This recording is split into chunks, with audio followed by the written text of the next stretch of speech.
Joining me now, Kurt Bardella, president of Endeavor Strategies, Communications, and a former spokesman for Breitbart News. Also with me, former U.S. Attorney Joyce Vance, and Democratic strategist and former deputy campaign manager for Martin O'Malley's presidential campaign, Liz Smith. Kurt Bardella, let me ask you about that.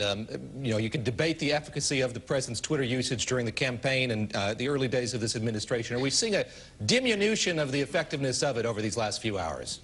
Yeah, I mean, if anything, it's his biggest liability. And certainly from a legal standpoint, when you put these things out there into the public domain, under your name, under your words, in the first person, it's very hard to say that, well, that was my lawyer, that was somebody else. No one's going to buy that. The White House has made it standing policy that any time that Sarah Huckabee Sanders is asked about something the president tweeted, rather than actually have to answer for it, rather than to provide the facts to back up those tweets, she says, the president's tweets speak for themselves. Well, here he is. Yesterday, tweets out what he does, raises an entirely new specter about what he knew, when he knew it, what this means going forward. And now that the spotlight's on him and his Twitter, he wants to say, well, it was someone else. My lawyer did it. He wants to disown ownership of it. It's impossible for him to do that at this point. Kurt, we could have this conversation until the cows come home about how the president might or might not be reined in by his chief of staff or other members of the White House administration. But let me just ask you here about the need for that in light of all of this. Once we get into this legal territory, do things become notably different?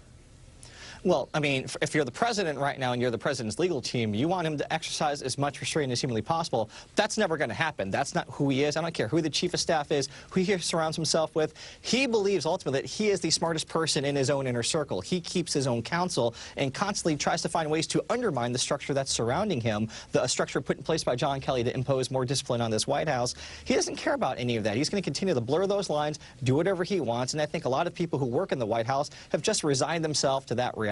Some legal problem down the road. Thanks to all of you. Appreciate it on this Sunday. That's Kurt Bardella, Joyce Vance, and Liz Smith joining me here in New York.